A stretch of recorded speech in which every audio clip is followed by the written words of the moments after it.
Assalamualaikum warahmatullahi wabarakatuh. Bismillahirrahmanirrahim. Alhamdulillahirabbil alamin. Wassalatu wassalamu ala sayyidina Muhammadin wa ala alihi wa ashabihi ajma'in. Amma ba'du.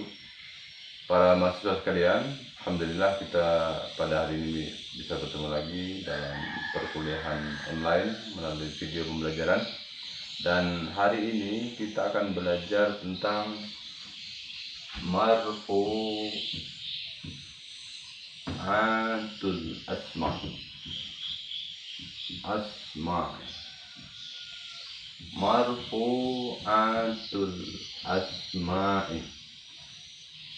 Marfu'atul asma itu artinya isim-isim yang dirofakkan, isim-isim yang dibaca rofa atau isim-isim yang harus beri'rab rofa.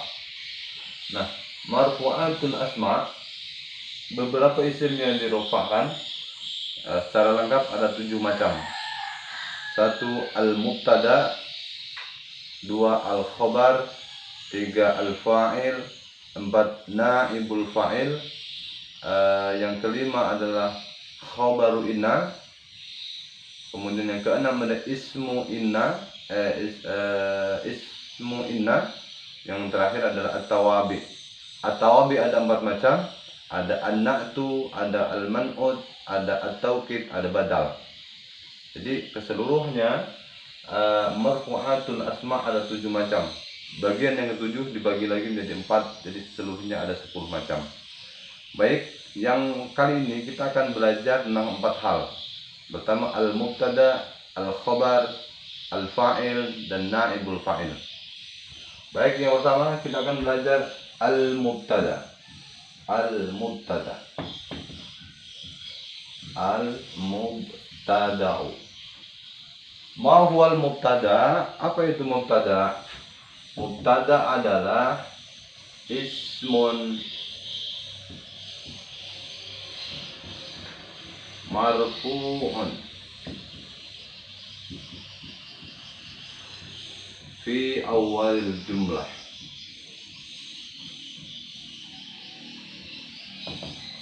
Marfu'un fi awalil jumlah.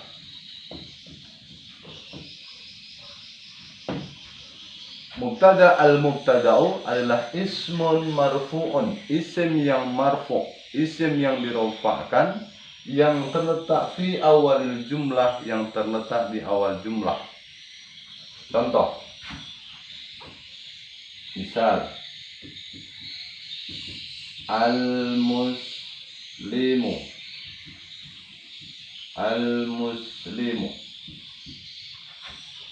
sholihun. Oke. Kalimat al-muslimu adalah ismun fi awalil jumlah, ismun marfu'un dengan tanda dhammah, ismun marfu'un fi awalil jumlah, kalimat isim yang dirofakkan yang terletak di awal jumlah. Ini adalah jumlah, sedangkan al-muslimu adalah kalimat isim yang terletak di awal jumlah. Al-muslimu wa al-mubtada. Contoh lagi, al-muslimani sholihani.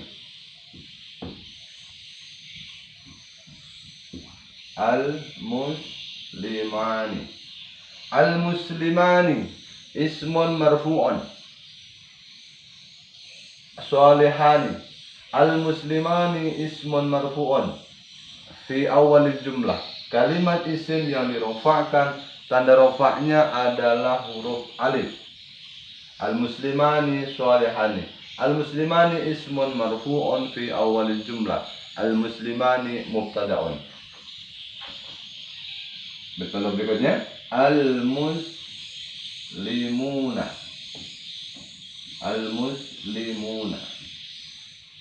sholihuna.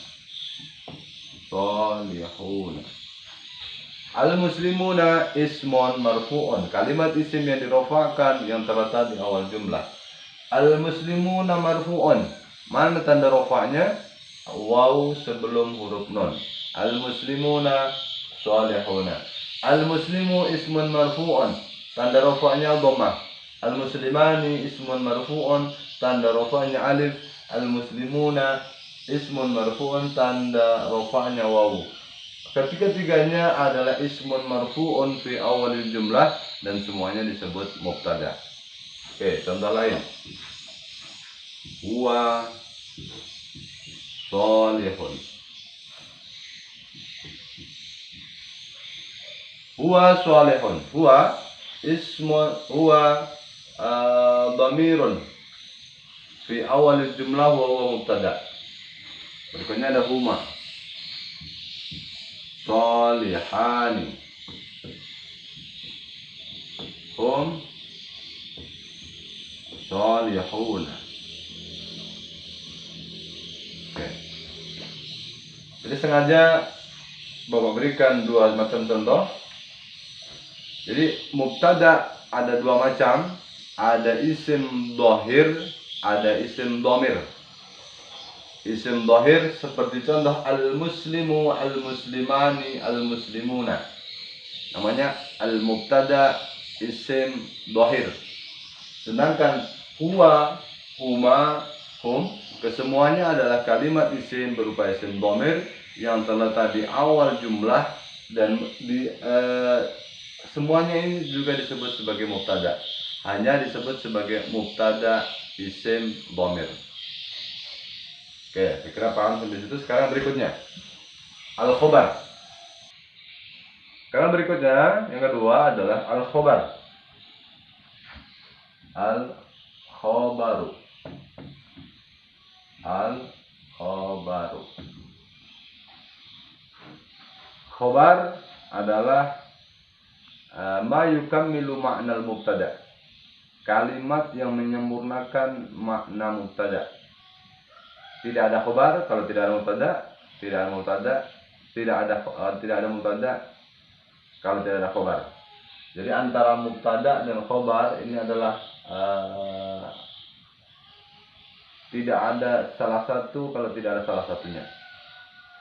Khobar. Oke, saya contohkan tadi al-muslimu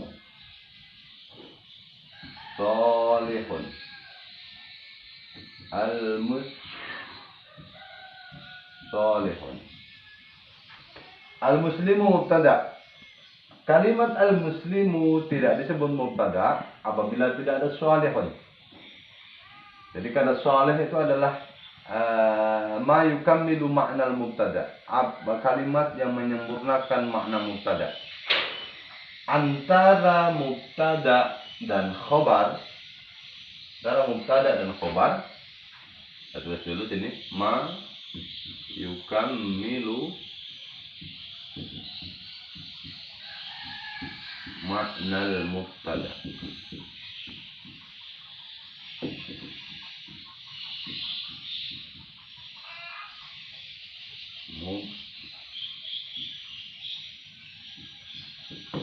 Kalimat yang menyempurnakan makna mubtada. Jadi al-muslimu mubtada, sholihun khobar. Tidak ada khobar, tidak ada mubtada kalau tidak ada khobar, tidak ada khobar kalau tidak ada mubtada. Oke, saya berikan contoh lagi. Al-muslimani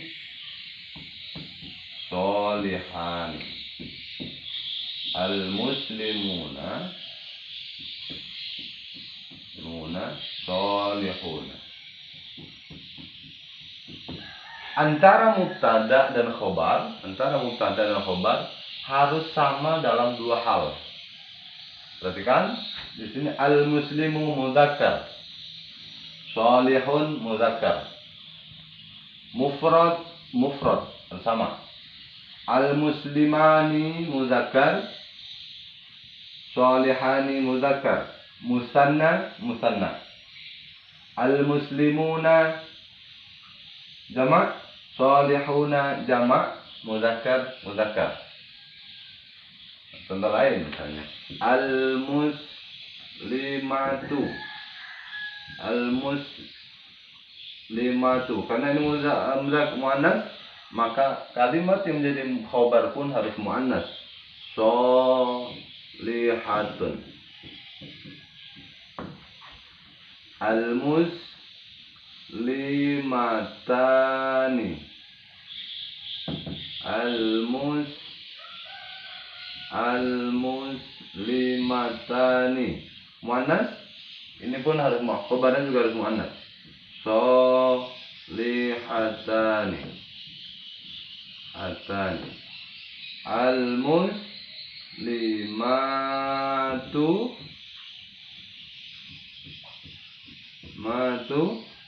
solihatun.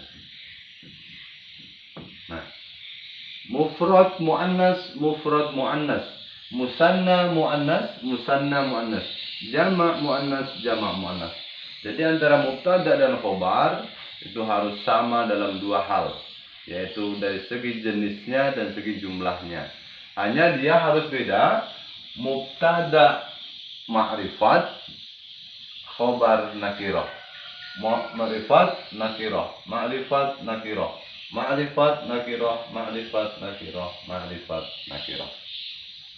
Oke, berikutnya sekarang khobar ada macam-macam khobar.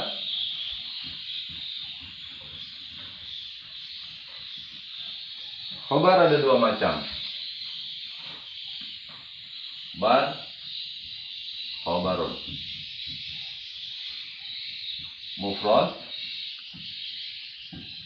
mufradun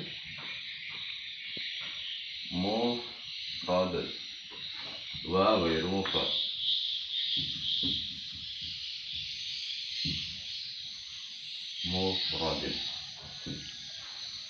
Khobar ada dua macam, yaitu khobar mufrad dan ghairu mufrad. Oke, sekarang contoh khobar mufrad. Kalau khobar mufrad itu adalah khobar yang terdiri dari kalimat isim. Contoh-contoh yang sudah Bapak buatkan tadi, al-muslimu sholihun, al-muslimani sholihani, al-muslimuna sholihuna, al-muslimatu sholihatun, al-muslimatani sholihatani, al-muslimatu sholihatun. Khobarnya semuanya adalah khobar mufrad namanya. Khobar mufrad. Sekarang yang khobar ghairu mufrad ada dua macam. Khobar ghairu mufrad, al-khobaru ghairu mufrad, al-khobaru ghairu mufradin. Dua macam, ada jumlatun,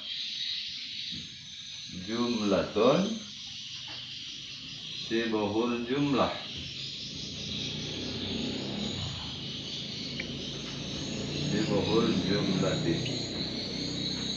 Nah, sekarang kalau khobar jumlah itu adalah khobar yang terdiri dari kalimat fi'il. Contoh, khobar jumlah.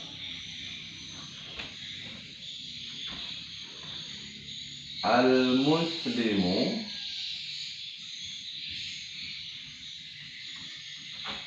yusolli.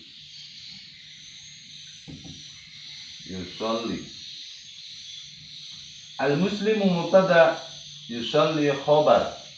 Khobarnya adalah khobar jumlah yang terdiri dari fi'il. Contoh lagi, al-muslimani ada menyesuaikan, yusollani. Khobar jumlah kalimat fi'il. Al-muslimuna yusalluna. Yusolli, yusallani, yusalluna adalah khobar jumlah. Sedangkan khobar sibul jumlah yang pernah kita pelajari di awal adalah susunan kalimat yang terdiri dari jar majrur atau dhorob madrub. Misal, al-muslimu terus, al-muslimu fil masjidi.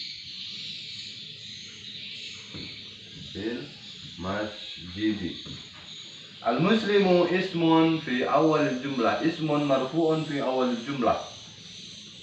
Mubtada fil masjidi khobar mubtada yang terdiri dari sibul jumlah.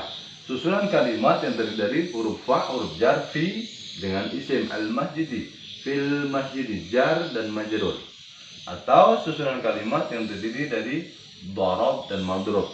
Misalnya al-muslimu amamal masjidi.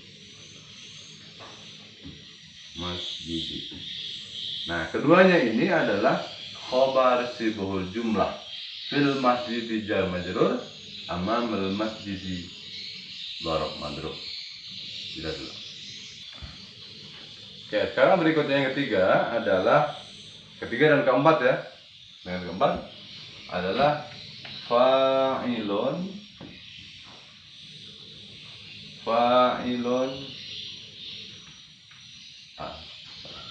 al-fa'ilu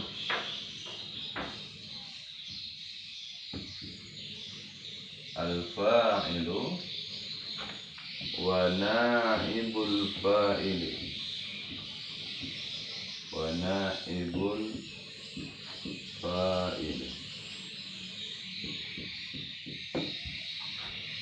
fa'il dan naibul fa'il. Fa'il itu kalau diartikan bahasa Indonesia adalah pelaku, sedangkan naibul fa'il itu adalah pengganti pelaku. Oke, kita ambil satu dulu. Al-fa'ilu ismun yaqa'u ba'dal fi'lil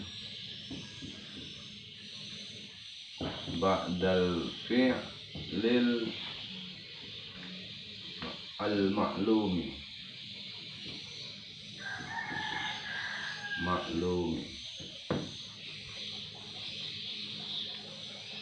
Fa'il adalah kalimat isim yang terletak setelah fi'il maklum. Jadi kalimat fi'il itu ada dua, ada maklum, ada majhul. Kalau dalam bahasa Indonesia ada kata kerja aktif dan kata kerja pasif. Nah, sedangkan naibul fa'il, langsung saja naibul fa'il. Kalau ini pengertian yang ini, naibul fa'il adalah ismun yaqa'u ba'dal fi'li al-majhuli.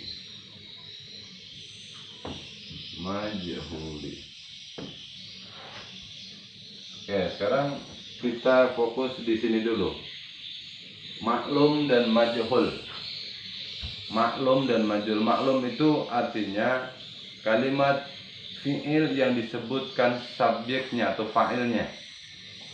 Sedangkan fi'il majhul itu adalah kalimat fi'il yang tidak disebutkan fa'ilnya.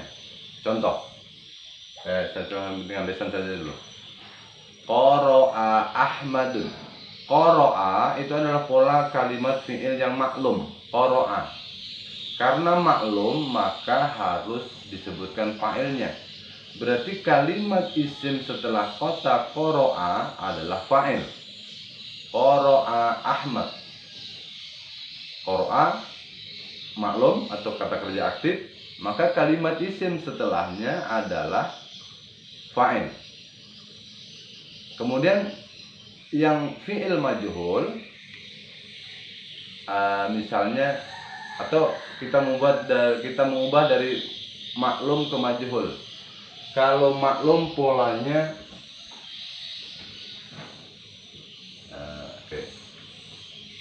maklum.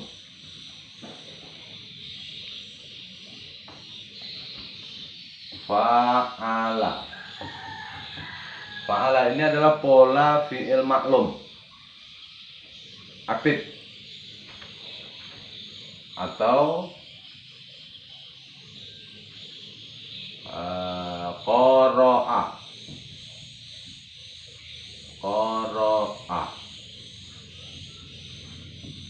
Ini kalimat-kalimat kata kerja aktif. Lihat polanya, fa'ala, qara'a. Menjadi majhul, cara mengubahnya adalah dumma awwaluhu wa kusira ma qabla al-akhir. Didomahkan huruf awalnya dan dikasrohkan huruf sebelum huruf akhir. Maka jadinya fa'ala menjadi fu'ila, qara'a menjadi quri'a. Ini maklum, ini majhul. Ini maklum, ini majhul. Kalimat isim yang terletak setelah kalimat fi'il dengan pola ini maka namanya fa'il. Kalimat isim yang terletak setelah kalimat fi'il yang berpola ini namanya naibul fa'il. Oke, contoh satu.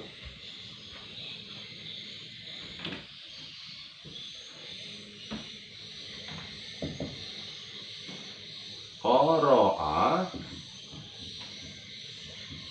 Ahmadu Al-Qur'an.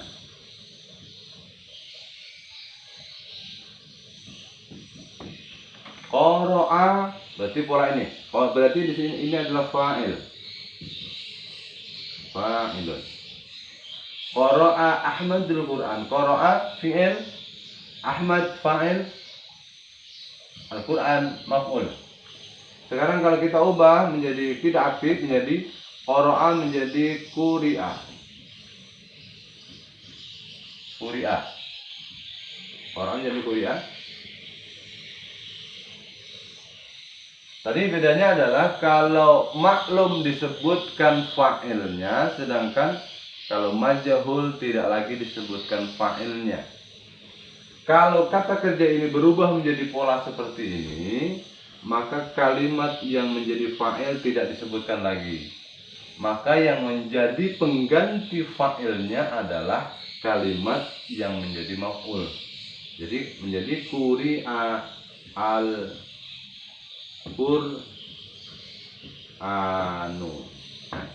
Jadi kalau Ahmad adalah fa'il karena terletak setelah kata kerja fi'il maklum atau kata kerja aktif, sedangkan Al-Quran karena terletak setelah kata kerja pasif atau majhul, maka namanya naibul fa'il. Ahmad ismun marfu'un yaqa'u ba'dal fi'lil maklum wa huwa fa'il.